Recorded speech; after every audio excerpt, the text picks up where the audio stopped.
አብርሃም ከሌላ ሴት ጋር ለማምጣት አስቧል። እንግዲህ ሩቲ ላይ የተደረገው ታሪክ ሄርሜላ ላይም ሊደገም ነው። እኔ በትክክል ነግሬያችሁ ነበረ ከዚህ በፊት ማለት ነው። አብርሃም ሩቲዬ ያልሆነ ለሄርሜላ አይሆንም። ይሄንን እርግዝና ካወቀ በኋላ ሌላ ሴት ደግሞ የሚያስረግዝ ሴት ፈልጎ ይመጣል ብዬ ተናግሬ ነበር፣ ግን ማንም ሊያዳምጠኝ አልቻለም። ስለዚህ ትላንትና የተደረገው ቪዲዮ በደንብ አይቶት የገባው ሰው ማለት ነው መጀመሪያ ሩቲ ላይ የተደረገው ታሪክ ሊደገም እንደሆነ ሊገባው ይገባል። ለምን መሰላችሁ እንደዚህ ያልኳችሁ? ሩቲዬም እንደዚህ የሶስት ወር ጉዝ ምናምን እያለች ነበር አብርሃም ከሌላ ሴት ጋር መጥቶ ሌላ ልጅ አለው ምናምን ሌላ ታሪክ የተፈጠረው ማለት ነው።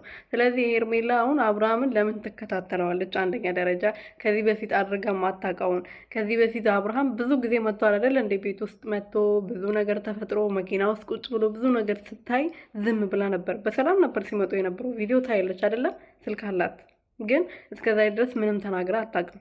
ትናንትና ግን መጥቶ ይሄ ልጅ ቁጭ እንኳን አላለም። በደቂቃዎች ውስጥ ነው የመጣችው። እየተከታተለችው ነበረ።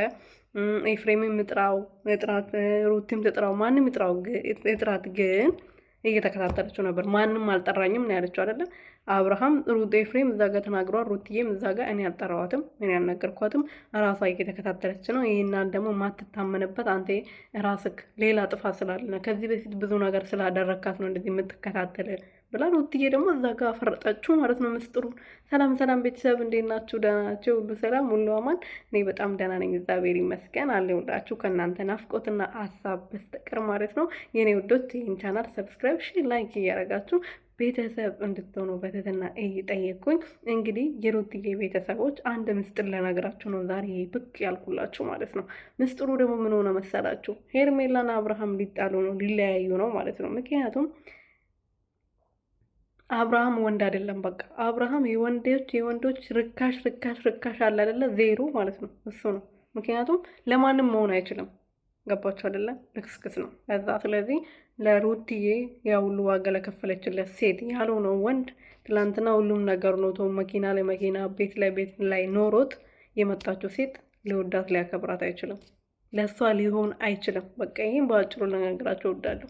ሄርሜላ ጊዜ ማሳለፊያ ነች። ሲደብረው ጊዜ የሚያሳልፍባት ቦታ የሆነ አለ አይደለ? ቦታ የሆነ ደስ ብሏችሁ እዛ ሄዳችሁ ፈታተና ትሉናት ስትመለሰው የሆነ እንትን ትላላችሁ አይደለ? እንደዛ ነገር ነች እሷ ማለት ነው። ቦታ ነች በቃ አለቀላ። አብርሃም የጊዜ ማሳለፊያው ቦታ ማለት ነው። ወይም ደግሞ መጠጥ ቤት በሉት።